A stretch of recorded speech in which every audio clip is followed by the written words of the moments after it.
Hello and welcome. It is SVPod, Stanford Steve. I'm Scott Van Pelt. Or is it now the champ and the big man? Hey, now. We'll get into No, come on. What? New lead. New lead? The champ is here. All that fret, all that fuss, all that angst. Yep. Went out and just played your game. Mm-hmm. Brought home the cup. Oh, this little thing? Yeah. Oh, you mean this little trinket here? Oh, it's heavy. Is this the Wanamaker? The claret jug? No. That says the Dingle Champion. Yeah. That's what that says. And that champion is me. Congratulations. Thanks, pal. Shout out to Midway, par 3 and lose. It's probably the biggest tournament in the Delmarva. Yeah. This weekend. Your tweet, I thought, covered it. Like everybody overseas. Yeah, good luck at Troon. You guys are over in Europe. Yeah. Have fun. Whatever that thing is you guys are doing. There's a champion here in the States. Yeah, we shout to our guy Monty at the starboard throwing that up on the Jumbotron? Yeah. So it's a joke, but it isn't. I mean, it's a big deal in our it is. In our circles. It's coveted. Yeah. It's a coveted title. It's an event that doesn't match much anymore. To see grown men get this excited. We tied in Monty, again, his place, one night, the big draft lottery for fantasy football is another night after the golf and the champion is crowned. Sure. Should you mention who won the team champion? He's really, really dying for a shout-out. We're going to give it to him. Okay. We're going to give it to him. There was a new team championship this year, which is just a completely arbitrary and invented thing made by the past champion who decided as the champion he got to just totally ruin shit that's going on for decades and start inventing new things because that's what he does. But I'll give him credit. Many of his ideas are good ones. And we had a team championship this year. Hold on. He has a billion. Correct. I wouldn't say many. The hit rate. Say some. Some, but still, some's more than none. Okay. And I give him endless crap for always having to try to tinker with things that don't need to be tinkered with. That said, he's like, we're going to do a team championship this year. That was won by past... Team OC. That's right, Team OC. Yeah. That's Preston and Wes. Yep. Congrats, boys. Joe Preston, a former champion here at Dingle. How did it become Dingle? It's a long story. Royal Midway, Royal Dingle. Doesn't matter. Just got shortened to Dingle. And it's the biggest week of the year in our circles. It encompasses a lot. It's adults that are beyond this but aren't. No. Performances are put on that are, there's a tax that's coming due starting Sunday morning early. Oh, man. I mean... Going where we did for the draft lottery, then going back yesterday morning to pick someone up there, and then seeing the carnage and wreckage. Many guys left it all out on the Dewey Beach landscape, and this is where you own the fact that have you theoretically aged out of this? Yeah, it's not. No one does this on a weekly basis. It's the youngsters' time. But once a year to get together with the fellas, the fellowship, the bonding, the laughter, the stories, and to put your name on this this thing right here. And let me tell you, it's a par 3 tournament and no one cares. So you're listening right now. You don't care about the details, but they kind of matter. Yeah. Okay, because your boy had the guy that I beat in a playoff, 3-hole playoff, played college golf at Maryland. He's the best player we've got by a lot. I'm not supposed to win. No. He birdies the last 3 holes to post 10 under. In your group. Correct. And you're watching this. And I'm like, here we go. And I have to birdie the last 2 to match him. Yeah. And the past champion is in the group behind me. And on about 15, the heckling began. I lip out a putt on 16, and what do I hear from the peanut gallery? So this is what we're going to do. At that point, I was going between the groups. There was 3 groups, and I said, there's no chance I am going past the group that I was with, and when you were in the group ahead. So I could still see you, on the putts. Everything's right there in front of you, but no one in that group was in contention. So Correct. The chatter was, how do we try and be a part of this? Try to ruin it. Let's go at the guy that this would really mean a lot to. So the past champion showing great sportsmanship for what she's known is heckling as I lip out a putt on 16 that I really needed. I think at that point I might have said fuck you really loud. Pretty sure I did. But then, what do? Next shot. What do champions do? Focus on process, not result, like Xander. Reassessing reads. Correct. You saw that. I told you. Step up 17, almost bury it. Boom, knock it in. All right, I'm going to probably have to birdie 18. You get the one-man scramble format. Yep. You get 2 tee shots, you get 2 putts. Missed the first putt. So now here we are. It's 18. I'm down. Everyone's watching. I'm down 1. You saw it. Describe the dramatics. There was a knee bend flexibility that you got to get that ball in the hole that I don't think you could do again if you tried. Because that was everything in there. You needed to lean it in a little. Yep. We got that. We got the knee bend. We got the backswing. It was awesome. It was awesome. And the words that came out of your mouth after, directed right at the guy I was standing next to, were just fantastic. Don't start none one Bina, Poke the bear. The golf gods smiled on that one. Yeah. And then we go to the playoffs. Very same hole, second playoff hole. I hit the hole twice with my putts, and neither went down. And that's when I thought the golf gods aren't going to let this happen. It was so picturesque seeing you up because you're hitting into us, the galleries down behind the green. Big gallery. Just 2 guys up there. Me and Chip. Got her done. No. Actually, the past champion decided he would come and give us running commentary because his presence was so very, very valuable to us. He also just could not stop talking. There's a lot going on there. But anyway, third hole, after a terrible putt on the first, I'm in there. It's 5 feet. You got to make it. I hit a timid, frightened, not championship level putt on the first. There might have been some whispers that just said, Jesus, this can't happen. And then? Bang. Winners win. Bury it. Have some right there. Champion for the year. And so you win a ton of cash, but then all the cash that the winner wins just goes directly to breakfast the next day at the Starboard. I had to leave. We had an important function to be at, and breakfast lasted till about 4. It becomes a day-long affair. So anyway, no one cares about this except the people that we are with. This is a very, very, very secular, specific, directed pod. We could just group text this, or we could tell everybody, hey, I won the par 3. So that was fun. Absolutely. Lived up to everything. A lot of relief. You didn't make curfew, though, either that night. You were out late with the boys. Got a little extra juice in the system. Got to celebrate. I mean, again, Monty gives me a bucket of Diet Cokes, and and that's how the night goes. I stayed. We had a good time.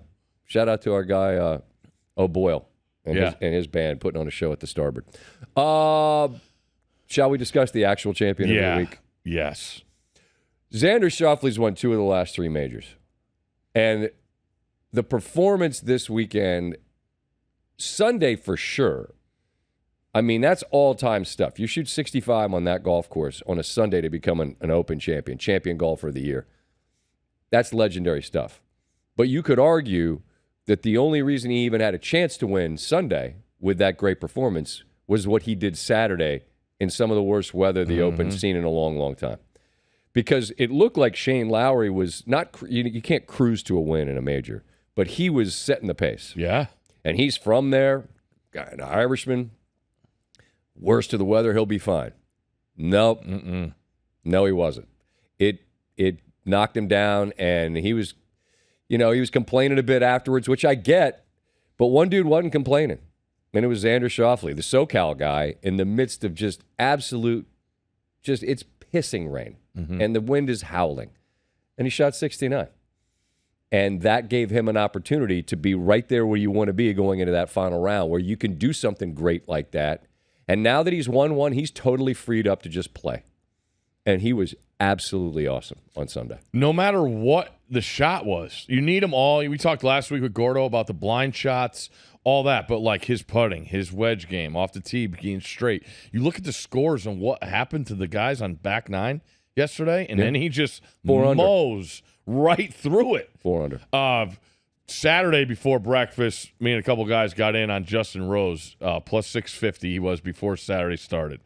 And Saturday, that guy grinded like no other. Just right there, doing what he had to do, getting par putts. He did miss one that ended up costing him, I thought, for the round. But to see him there, see how close I thought he was unbelievable in his interviews all week. He wants to win it so desperately. And like they even tried bringing the English soccer team in. He's like, no. He's like, we've had enough. He's like, I'm trying to be good about it. Let's be positive. He's like, I'll take that now. They're trying to do their best. But Xander just was better than him. And for him to have to be in that group with all, like you talk, he wants it so bad. And everyone's rooting for Rose. Yeah, and it just he couldn't pull the trigger, man. Like he missed some putts by the narrowest of margins, and I'm rooting. I mean, the thing about golf, and we talked about this a lot, is that you know the guys, you know the caddies, you know the people, and there's always a story to root for. And if it was going to be one or the other of those two, I thought either way I'll be thrilled. Yep. I'd be thrilled for JR if he wins, because Rose, from the moment as a kid, the great Tirico call years and years ago when he holes out on 18 at Birkdale, way to go, kid. He's been on the stage ever since then. And it would have been the longest gap in between major wins ever, from his U.S. Open win to this one. And he played well enough to win if Xander Schauffele didn't exist. Exactly. But he does. Mm-hmm. And the thing that's so cool, I think, about Xander, and this is a guy we've talked about here on the pod, that since we've been doing the PGA and you've been coming out there with us, it's a tradition which was broken this year, and probably they'll never let us do it again. I won't even say hi to him anymore. Don't even look at him. We would walk practice rounds with Xander. And you see a guy that's got all the shots, he's got all the talent, he's been close. But in sports, people tend to define you by the thing you haven't done as opposed to the things you have. Mm-hmm. And when you haven't won a major and you've been close a lot, you're like, yeah, I don't know if he can do it. Can't he? And he just was like, look, process over result. I know what I do works. I'm just going to keep doing it and trust that one of these weeks it's going to be good enough. That's really, really hard to do. That's exactly where I was going. I think that's the hardest thing to do. Go back to your old conversations with Tiger. About which part? But what he had to tweak something. We're like, why are you going to tweak it? Right. About he's like messing with his swing. And I said, why would you throw 108 miles an hour? Why would you try to, you got to get better? No, you don't. You just have to wake up and go to the course and be you. There's always this idea that you search for something better. Ricky Fowler was like 4th in the world, and he was trying to search for that thing to gain on the 3, 2, and 1. And then in a sense, you open the door for all the others to catch up, because it's so hard to do what Xander did, which was not blink and just say, no, just going to keep doing this right here because it'll be good enough. Mm-hmm. And then from May till July, it was good enough twice in 3. And now he starts the season never having won a major.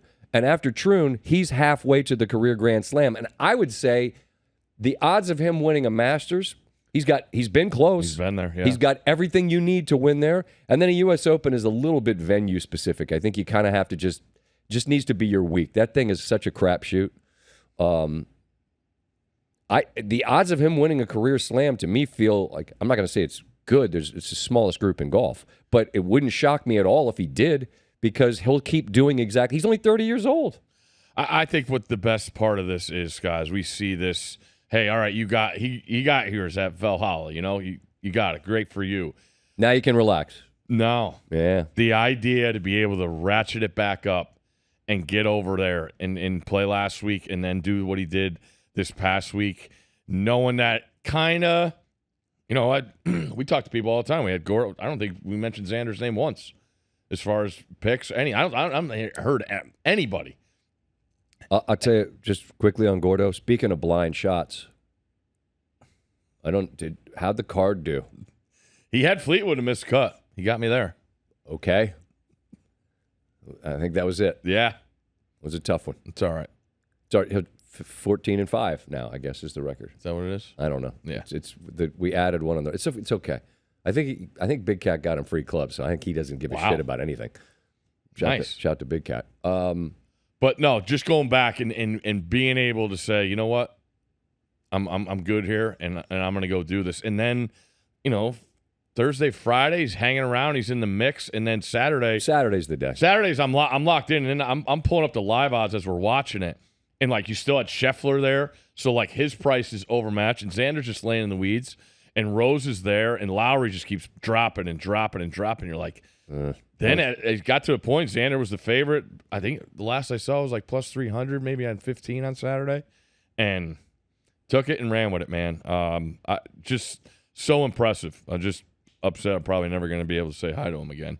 Yeah, I'm sure he'll just look down and just keep walking because we shouldn't tag along again because we didn't walk with him at Valhalla and he's won 2 majors after that. I did end up in a bit of a wormhole. Oh. Just the weather Saturday. That's the thing about the Open, and we talked about this a number of times through the years. That the RNA, Royal and Ancient, they invented the game. They set up their tournament, and it's like, look, if there's no weather, dude, shoot 20 under, champion golfer of the year. If it rains and it's bad, well, guess what? Play well. Sorry, this is what it is. And that weather Saturday was reminiscent of the worst weather I've ever seen where a golf tournament was played. And I was there. 2002 Muirfield. Early SVP days at ESPN. Hair. Yeah. Soul patch. Soul patch. More important, just a big, beefy, fescue soul patch. I'll never forget the Saturday, and it was the exact same scenario. Saturday at Muirfield. And I'm standing on 18, and Davis Love III's walking up the 18th, and I'm looking over his head, and I just shake my head, and then my eyes come down, and I see Davis, and he's looking at me, and he shrugs like, what? And I point, and he turns around, and it was the blackest Ghostbusters clouds you've ever seen. Like, you could see it coming. And he just turned around and looked at me, and when he walked off, he's like, I'm so glad I'm done. And a storm came in, and it's legendary in Open Championship lore. It was a wall of wind. The temperature dropped into the 40s, and it was just a car wash of rain. And Tiger Woods came having won the first 2 majors that year. Ooh. So he's in the mix for the Slam, and I want to say he was maybe 2 off the lead. He's right where he needs to be. There's 36 holes left. Yeah. He's the best in the world by a lot. Here comes Tiger. He shot 81 that day. Because they played in it's always hyperbole, right? Oh, that's the worst I've ever seen. I went back and read stories about it just last night. Padraig Harrington, who's from there, where they play in the weather, said, hands down worst weather I've ever played golf in my life. I remember Tiger telling me afterwards he hit a 6-iron downwind that went 250 yards. He hit a driver into the wind that went 180. It was that kind of day. And the conditions, he shot 81 and knocked him out. He shot 65 on Sunday. He was just too far back because of what happened. That Saturday at Muirfield, the last 7 groups, so the 14 guys that had played the best of anyone all week, not one of them broke 40 on the front 9 that day. And that's what can happen. And it's what happened to Lowry, who was leading and has won an Open, and is from that part of the world. Yeah. But I think it got in his head, and he missed a couple, and afterwards he was complaining. He's not wrong to be bummed out. But again, there's Schauffele, SoCal guy, Mr. Breezy. Yeah. I'm good, 69. Yeah, and you could tell he was trying to formulate a way to say it in his speech after. He's like, thanks to all you fans. I'm from San Diego. I don't know how you do it here with the weather. And I'm like, man, if these people ever knew what San Diego was or had been there, they're really laughing. There's never been one day in the history of San Diego that was as bad as Saturday was at Troon. Not one day ever. Not one. I got to admit to something. I've been a golf guy for a long time now. I mean, I started in golf.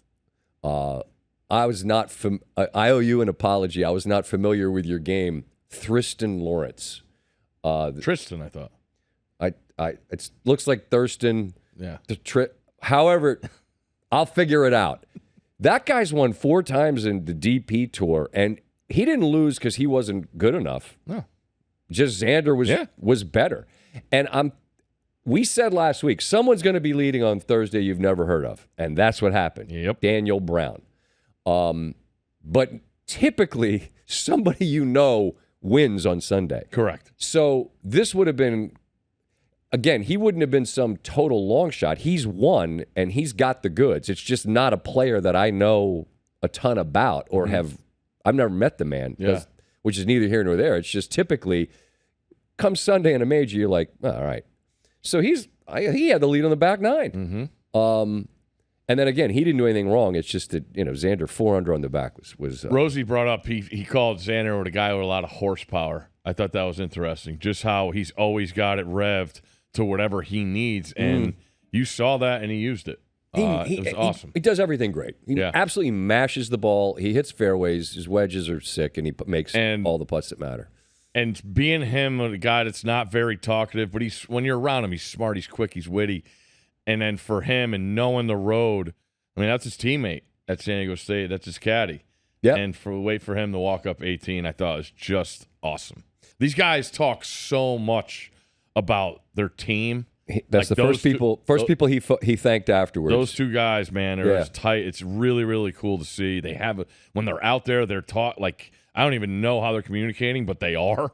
It's a really, really cool bond, and you don't see that in the longevity of the game that this brings. These guys hang around, but it's really, really cool to see, and it's got to be awesome to have your best friend with you through these times, especially when you're winning majors. It can't be anything better. Yeah, Austin Kaiser. Yes, as the guy we're speaking of here. Great and I was there at Troon when an American shot. Only Americans have won at Troon 10 times. All Americans. What's up? And Americans swept the majors this year. Yep, they won them all. First time since '82. Bang, golf insider Stanford Steve right there. I remember when Justin won. He shot 65 on Sunday, and you're a long way from home, and you feel it. And to be a San Diego guy standing there in the middle of Scotland and think about your team and your group and who helps you get there, because it is. We've talked about this a lot since we dusted off the pod here this spring and summer. It's like a solo thing, but it isn't. Nothing is an individual. You don't win anything individually. I did though, just me. You know what I was thinking about that now? My team, your team. It kind of remember when Watson made the run a couple years back at one of the Open Championships, and then he missed that brutal putt. Turnberry. Yeah. They had that feel. Everybody was rooting for you. Not saying you were as old as Watson was against those guys. Yeah, I think actually I'm the same age as Watson was when he won. But I think people. I mean, look, the guy I'm playing against is just he's the best player. So I don't think you root for. I don't know. I definitely was the underdog. Yeah, in that you had everybody. People are happy. I think they just didn't want me to be sad. Correct. That was the main part. Right. Because it's a long that day is a long one that goes into the morning. And got the seventh. You were there. Got the 7th pick in the fantasy draft last night. Somebody got the number 1 pick.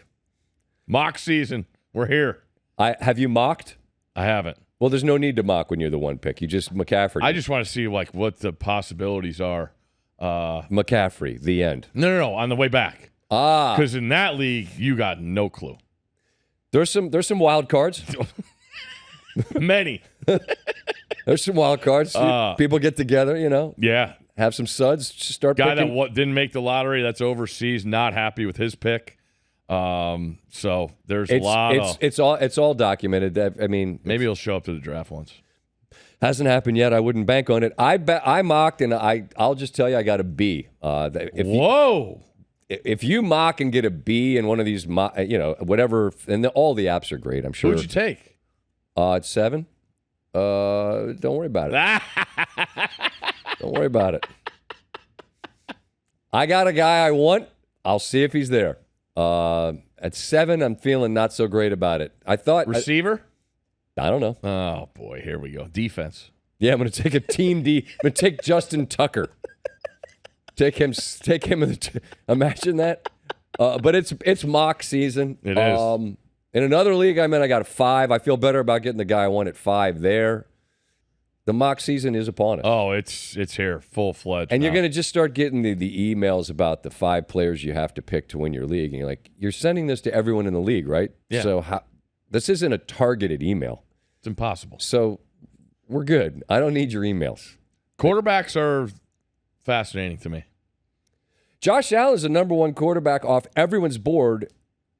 And I get it. He runs, and he's great. I love him. He's been my quarterback in a league at minimum every year. If I can get him, I want him. It's just wild to me. You can lose Diggs and Gabe Davis, and you say, who's his wide receiver 1? And you go, It's just he's good. He's Allen. He'll figure it out. I'm believing in that. I think love Keon Coleman. I love Kincaid.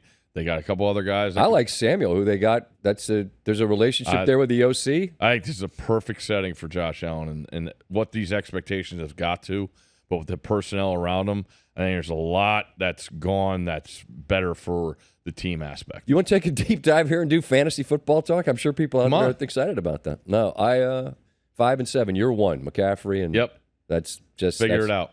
That's right. For you, the draft is you've got to get picks 20 whatever and 20 whatever right. Because I don't. I think the receivers. I know everybody's saying CeeDee Lamb. I just think there's that receiver group. I think you could put in the same tier. It's Lamb, CeeDee, Hill, Jefferson, Chase, Amon-Ra St. Brown. I think Amon-Ra's right there too. Yeah, I mean that's, and then so then who's the running backs you love in the first round? Brees and Bijan, and then the Bijan thing last year. All you heard, and I took him in a league. It was like, oh, this guy, Swiss Army knife. And then there were games where it's like, does the coach know he plays for the team? Now Where's 7? Arthur Smith's not the coach anymore. They got a new coach, obviously, but. This is going to be around the next month is where, and all these camps are getting opened up this week. I mean, you saw it Sunday, tweets from the Chiefs camp. Oh my God, Mahomes, Xavier Worthy, look at this connection. You know they have Hollywood Brown? I do know that. Oh, because you were mocking. I was just like, how about him as another weapon? Yeah. Right? He's got to have something. Yeah. Mahomes is a manager now, though. Just be careful. Be careful. He manages to clear shelf on his trophy case for more. That's what you want, but it doesn't matter. Not in fantasy. Understood. He's Laporta before Kelsey. See, that's. I think that's hot take season right there. Mm-hmm. You sleep on 8-7 from the kingdom at your own peril. Correct. That guy, all he does is gobble all Sunday, Monday, Thursday, whatever days they play, every day. He just is a pass-catching machine. Laporta was a revelation. Rookie tight ends, as you know. Your tight ends are the what? A lot of them. But what are the tight ends? The best what? Athletes on the field. Rarely do they translate as rookies in the NFL the way Laporta did last year. Oh, that's very unusual. But, what about your boy Bowers out there with L.A.? I like that tandem. Or Las Vegas, excuse me. Minshew late. Is he even the starter? Yes. O'Connell. Get a 2-for-1. Back end. When's your first draft? I don't know. Yes, you do. No, I don't, because this is always the time. Well, only draft I know for sure when it happens is the one that we're in together, because it's always that Tuesday. All the others are just random, and then it always falls on my lap, because it's like you're the guy that's got the weird schedule, and then I have to say, well, I kind of can't. So I don't know. We got to make sure it's a work night so Maddie's next to you. She loves when I do drafts. Yeah, and fantasy. Steve doesn't mean that. I have an admission to make about speaking of not real football, but football. The video game's too hard for me. It brings me no joy to tell you this, but I'll just say my first bite of the apple. Boy, I don't know. I got to find my plays. I don't know. My playbook is a disaster. I don't remember where to find. There's runs I can't find. I don't throw the ball well. No? Defense I can't figure out. All right, I'll just say it. I suck at the game. So I'm going to hide from my boys who last week I was advertising the bottom of the boot. Yeah. Look, they're not going to be able to figure it out either, because there's just way too – there's layers and levels to this. They're not ready for the levels of play picking, I don't think. But they can't be any worse than I am. And I'll give myself a little bit of grace here and say I played like a little bit of a quarter, and then I just said, well, this isn't going to work. Oh, so you're in. Like, tonight you're going to be texting me. All right, I'm back. I'll figure it out, because that's what winners and champions do. Correct. Right here. Hence. Hardware. I'll figure it out. Not a quitter. Everything we want in life is on the other side of hard work. All right? I'll put in the work. But then here's the problem. You brought it up last week. All the dads that weren't dads the last time this game was out there, and you just had days and weeks to just devote. Nights, mornings. I don't have it, man. No. I got no time for this. And I'm asking myself, where am I going to find the time to become proficient at this game? I don't know that it exists because, again, early returns, not promising. You played an entire season. Yeah, I played a whole season. And you were great.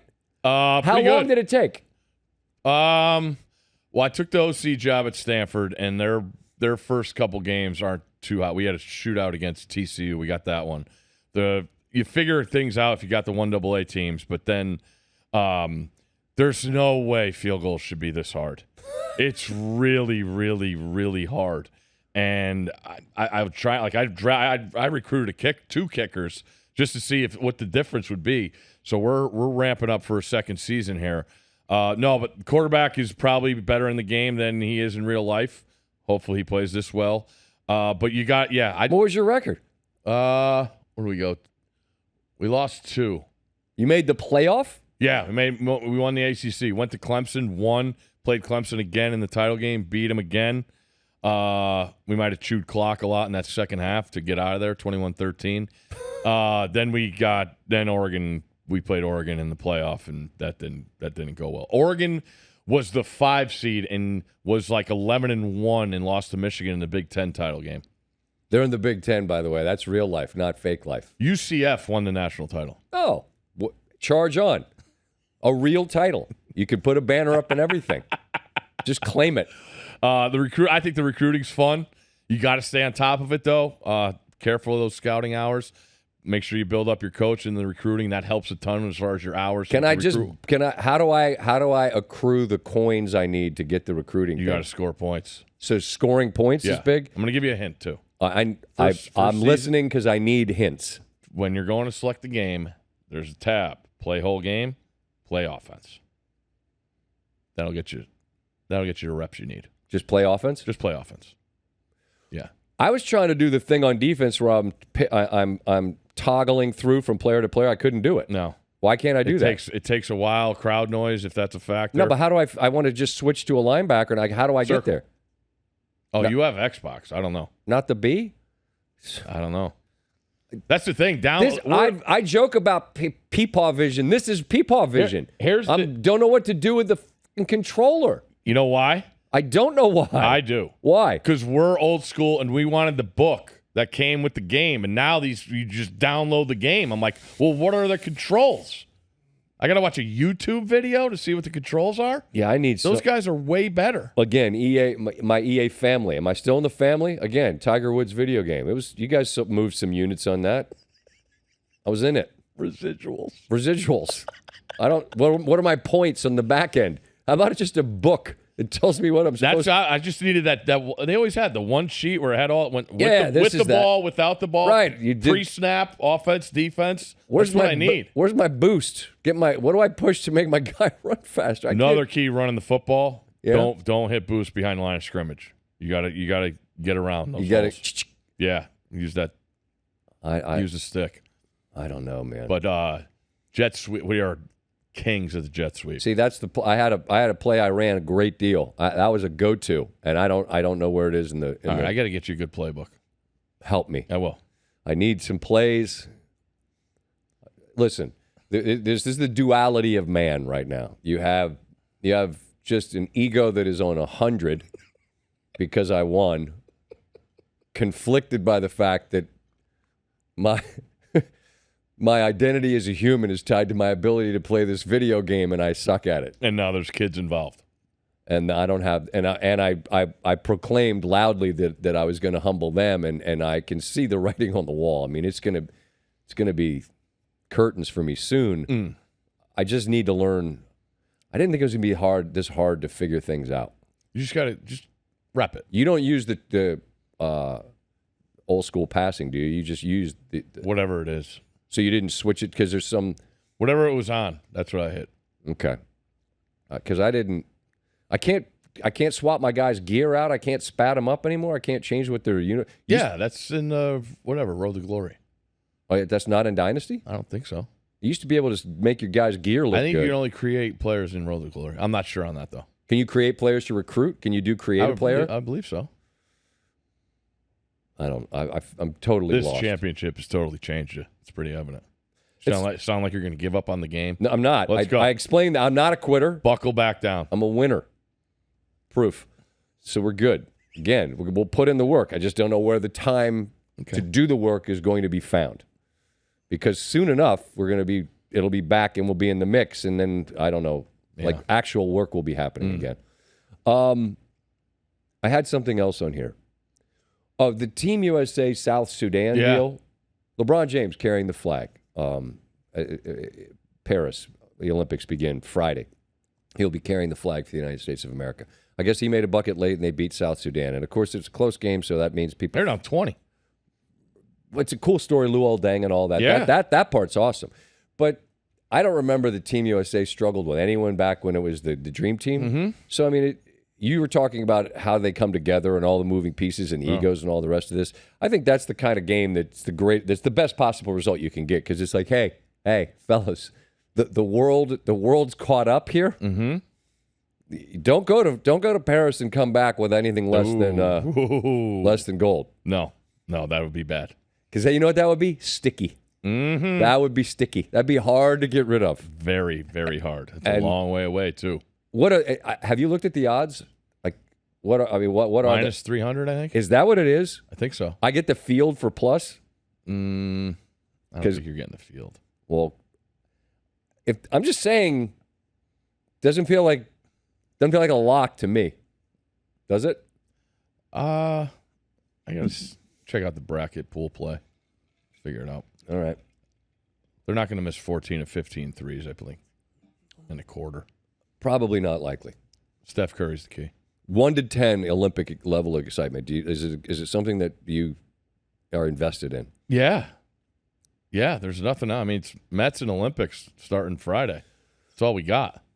We are in that. That's it. And I mean, I realize a lot of people out there listening probably aren't like dyed-in-the-wool golf fans like we are. So maybe all this golf talk of the Open and Xander and whatever, maybe you weren't into that. And if you weren't, I'm sorry, because if you weren't into it, I don't know what else there is. Because we're in that zone where you're going to get 1,000 emails telling you who you're supposed to draft. Yep. You're going to get videos of some rookie making a good catch in camp, and it's going to be like, take a look at this guy.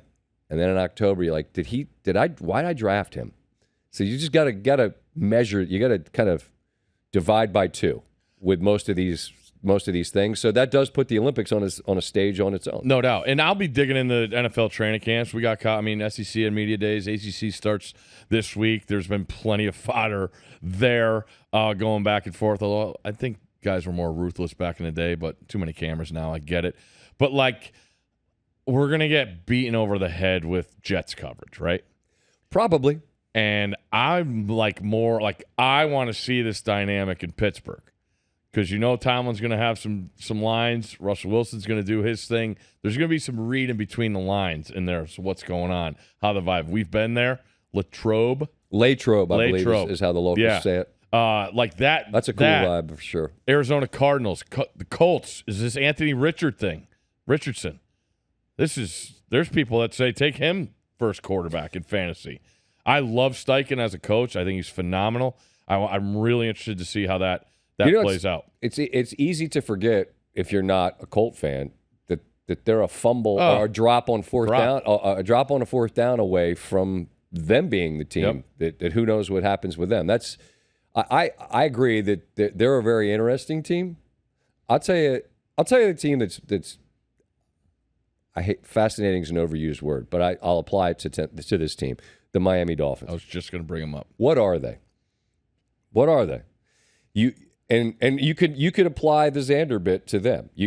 They're defined by what they haven't done more than what they have done. And what they did last year was outrageous.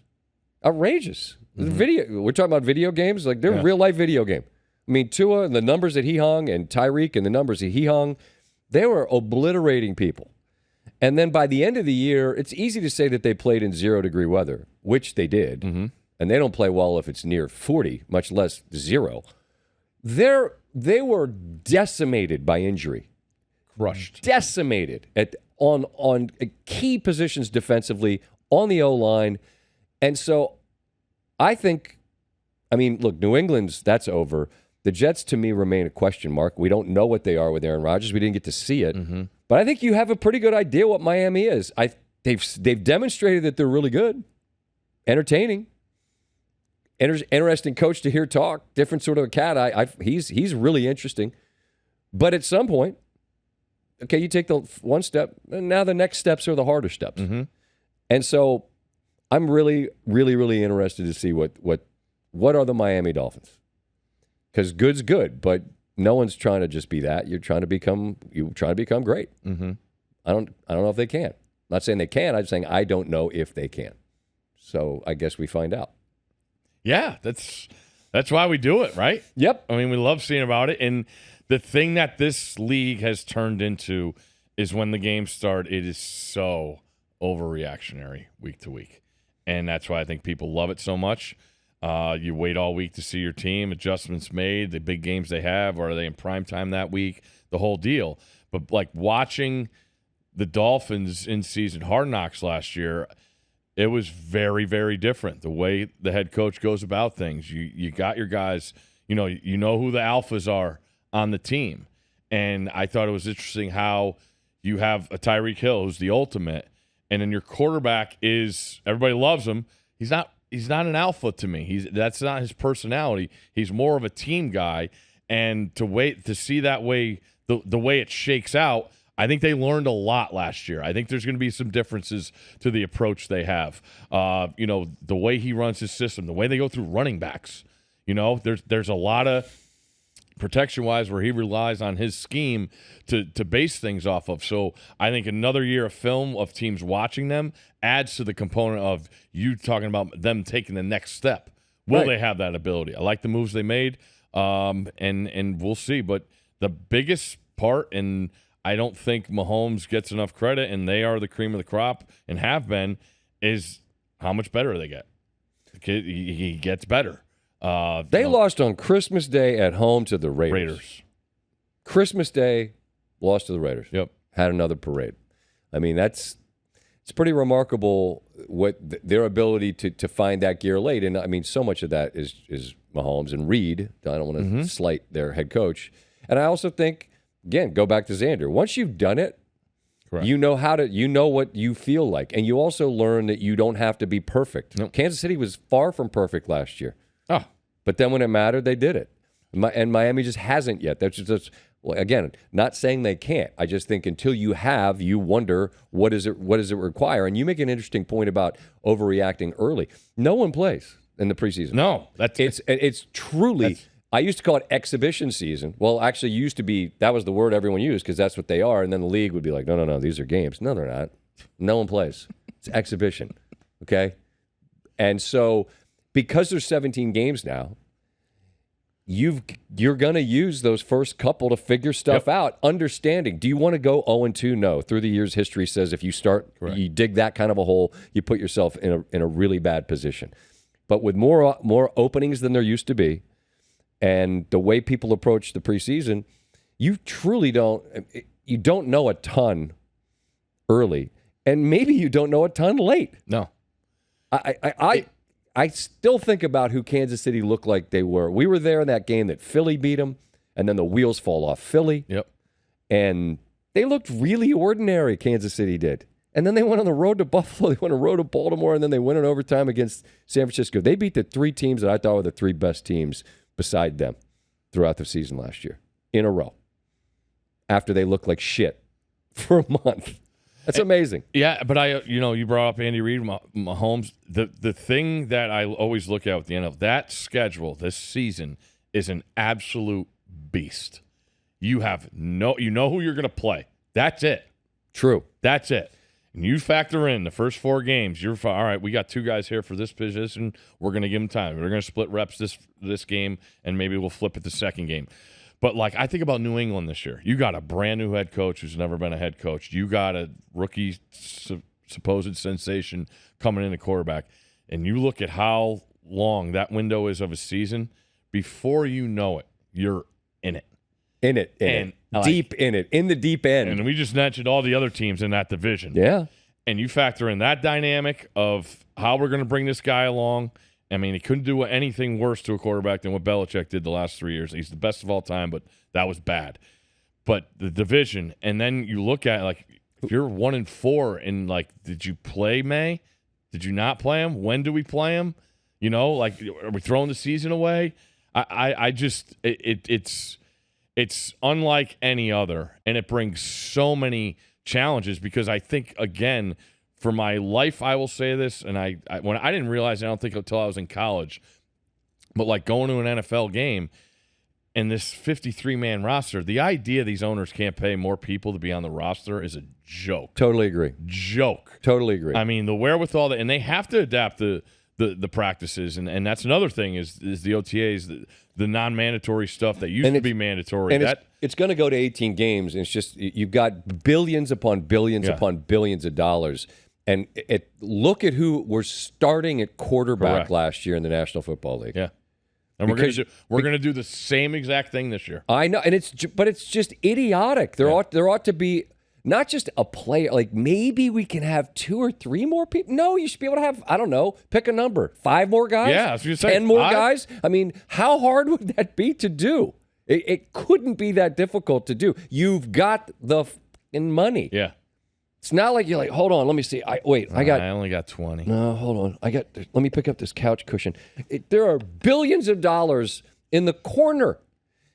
It's just dumb. Yeah. It's just like when the NBA does the draft and they make you do the hats, and it's when profitable, smart leagues do just objectively dumb things. I just find it offensive because it's not hard to fix obvious dumb things, and that's an obviously dumb thing. Agree. Okie doke. Home studio's getting there. Oh. Very close. There's a rug. We have a rug. We have some artwork. Good for the sound. Yeah, because it was a little bit echoey in there. So we're gonna sort that out. Coming soon to a home studio near us, the pod, next Monday. It'll be that One Big Thing episode I discussed. It's Jon Stewart and I. Not as emotional as I thought it might be. We're just a couple of guys talking about stuff we've been through that a lot of you have been through on the dog front. That's the Otis and Dipper episode that's coming. And by the time we're back together, hopefully we're going to be able to do it in the studio there at the Mikasa. I got 29 days till I get on a flight to Dublin, Ireland. How are you doing mentally with that? Not great. What's the fear?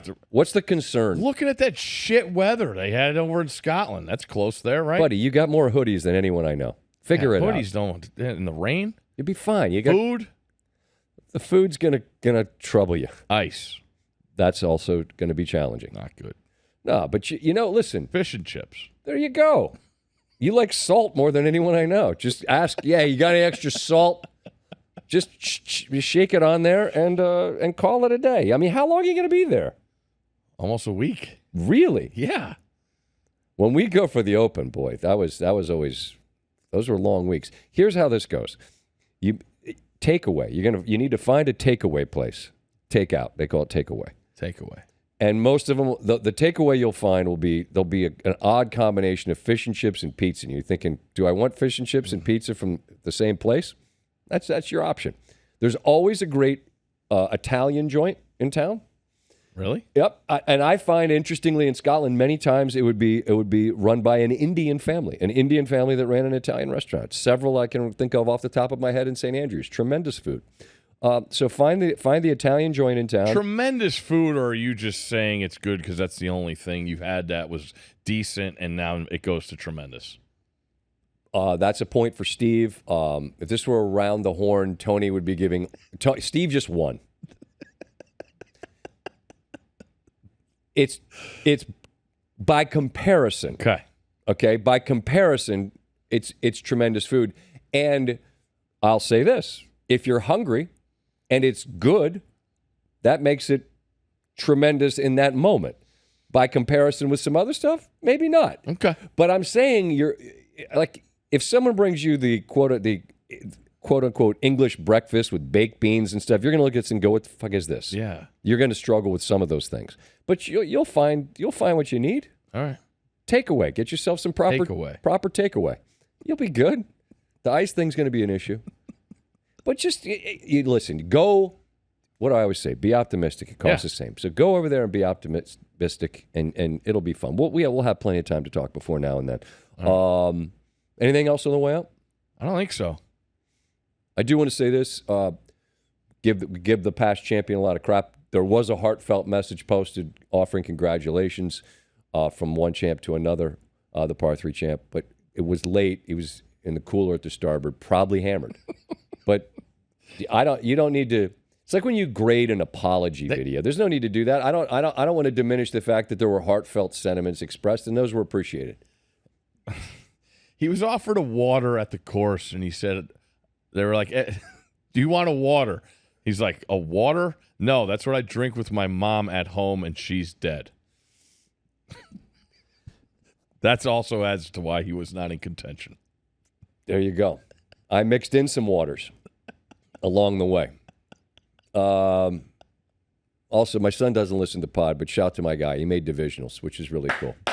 This is just divisional season. Is he the fastest guy? No, but he got there. And like we talk about, everything he wants on the other side of hard work. It's cool. It's cool as a parent when you tell your kids that, and then there's definitive proof, right? Yeah. Did they win? No. Did they beat the time they had before? Yes. So you could say, see what happened? You put in the work, and did you win? Doesn't matter that you won. You won against you from the times you've ever had in your life. Mm-hmm. And that's the one thing I think that you and I have learned talking so much in these pods, swim season, being summer swim dads, is how cool that feedback is for a kid to get.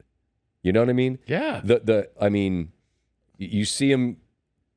There's a lot of fast swimmers around here. There's always Olympians from this part of the world. Like my kids aren't going to be Olympians. It's pretty clear that's not the goal here. The goal is to get better, and it's cool. It's cool when you see. Got a FaceTime, and you know when your kids they're super psyched, but they do that thing where they're not looking at you and they don't want to smile, but they're like, "Hey, Dad, guess what?" And like, here we go. I knew, obviously. Yeah. But it's I don't know. It's if I suck at the video game, that's okay because those are the wins now.